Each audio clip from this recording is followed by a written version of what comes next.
Salut les gars, donc on se retrouve pour une nouvelle vidéo. Alors c'est pour vous dire que là ça va être un format de vidéo qui va changer totalement. Donc en gros je vais faire des vidéos beaucoup plus régulières, donc plus souvent. Par contre elles seront moins montées. Alors moins de montage, pas de coupure, donc ça va être du direct. Donc là c'est pour vous dire un peu l'avancée. Donc j'avais monté un kit 50 top perf. Donc il est serré parce qu'il y a ma cage à aiguilles du Villebrequin en fait qui a cassé. Du coup il y a des aiguilles qui sont remontées dans le haut moteur et ça a tout flingué. Donc c'est sympa. Du coup voilà, c'est le deuxième qu'on met. Le deuxième kit 50 top perf. Donc du coup j'ai changé le Villebrequin. Donc j'ai mis un Villebrequin Watts avec un embrayage Most. J'ai changé aussi le kit chaîne, donc kit chaîne renforcé. Donc voilà. Donc là, la moto, elle a 300 km quoi, et puis bah on reprend les vidéos. Hein. Je vais peut-être vous refaire des motovlogs, des vidéos en GoPro et tout, mais pas tout de suite. Pour l'instant, je vais plutôt me focaliser sur des vidéos plutôt rapides, donc que je vais vous faire 1 à 2 fois par semaine. Donc voilà. Donc là, en fait, j'ai un petit problème. Donc aujourd'hui, on va faire un peu de mécanique, vous voyez. Donc je sais pas si on va bien voir, mais hier j'ai été dans les chemins et je suis tombé, donc j'ai glissé. Donc voilà, super. Et en gros je sais pas si vous allez bien voir, j'ai fissuré en fait mon radiateur. Ma petite patte de radiateur qui est juste là. Je sais pas si on va bien voir. Donc là en fait elle est fissurée, et du coup ça fuit. Donc ce qu'on va faire, alors on va mettre de la pâte à réparer. Donc c'est une époxy. Donc c'est pour l'alu. Donc on va bien la malaxer et puis on va appliquer ça. Et puis on va voir ce que ça donne. On va démonter ça et puis on va faire ça tranquillement. Donc tout au long de la vidéo vous allez voir la réparation. Et puis si ça va fuir ou pas. Il y a 24 heures de séchage. Donc je vais vous tenir au courant au bout des 24 heures. Autrement il n'y a rien qu'à changer. Là dans le garage on a la petite RS50, la petite ER6N, donc ça c'est un pote, voilà. Qui est plutôt propre aussi. Voilà, donc on se retrouve tout de suite pour la réparation. À tout à l'heure. Donc là on passe à la réparation. Donc d'un premier temps on va bien sécher.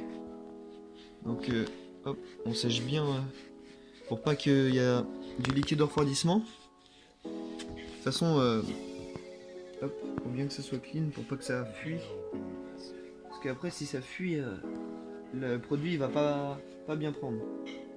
Ça va être embêtant. Hop. Donc on lave bien. Pour bien qu'on voit la rainure. Peut-être que vous allez bien la voir après. Donc là, tac. Donc on est sur au maximum. Voilà. Donc là je pense qu'on est plutôt pas mal. On voit bien la rainure là derrière. Je sais pas si vous allez la voir. En plus on a un temps. La météo nous a pas gâté donc c'est pas beau. Donc ça craint. Mais bon on fait avec ce qu'on a. C'est une vidéo de dernière minute. J'ai voulu la tourner. Ça fait longtemps en plus que j'ai pas sorti de vidéo parce que j'avais pas d'idée. Et là c'est le moment d'en faire une parce que radiateur cassé donc on sort la vidéo quoi. Donc voilà. Voilà, on répare bien ça. Hop. Après, on prend notre pâte. Voilà, une pâte à réparer, universelle. On la sort. Donc ouais, on prend notre produit. Donc on prend la pâte à réparer que je vous ai montré tout à l'heure là. Donc c'est du mastic, ouais. Hop, on la sort. Donc, on essaie de l'ouvrir parce que c'est pas facile, mais ça va le faire. Hop. Donc, on essaie de l'ouvrir. Voilà. Donc en fait c'est comme de la pâte à modeler. Hein. Genre c'est vraiment la même texture au premier abord. Donc je sais pas après si ça va être comme ça tout le temps. Parce qu'ils disent après que quand tu la malaxes bien, elle devient dure comme du béton. Donc c'est ce qu'on va voir. Donc, hop, on relave un coup quand même pour bien vérifier. qu'on va pas mettre ça sur un truc sale. Voilà. Donc c'est nickel. Donc on prend un bout de notre pâte. On va prendre ça à peu près. Donc vous voyez en fait, il y a deux couleurs. Il y a une couleur grise foncée, donc gris foncé quoi, et gris clair. En gros ça c'est les deux produits. Donc ces deux produits là en fait ils sont pas trop mélangés. Et ce qu'on va faire en fait c'est qu'on va les mélanger, donc les malaxer. Donc on malaxe bien, on fait une espèce de pâte pour que les deux produits ça soit d'une couleur homogène. Il faut vraiment que ça soit très bien mélangé. Voilà. Et une fois que ça sera bien mélangé, on pourra l'appliquer directement sur le radiateur. Et puis après on va attendre 24 heures avant de sécher. 24 heures pour que ça sèche. Et puis on pourra la faire chauffer. Donc pour la faire chauffer, je vais faire mon mélange. Je vais ouvrir le capuchon de la boîte. Donc ouais, je disais on malaxe bien là. Tac. Donc voilà. Donc après en fait ça fait une couleur à peu près homogène. Donc après il faut bien se laver les mains parce que là ça attaque les mains. Si on n'est pas habitué, t'as plus le dos.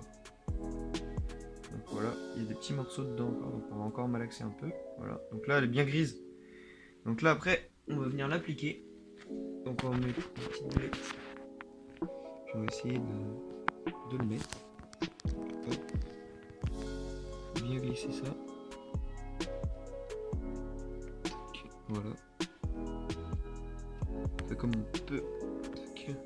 Je vais prendre un petit tournevis pour que ce soit plus facile. Petit tournevis plat. Voilà, comme ça. Pour que ça soit plus facile.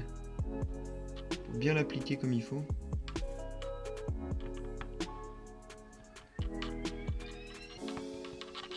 Donc voilà. Donc je vous retrouve là. J'ai fait la réparation. Donc on a off focus. Voilà. On a mis de la pâte époxy. Donc pour bien colmater le radiateur. Donc en espérant que ça tienne. Hein. De toute façon ça va pas être. Là c'est que provisoire. Après on va faire une soudure ou avec une pâte bicomposante. Voilà, un produit. Donc on se retrouve bientôt. Et puis je vous laisse.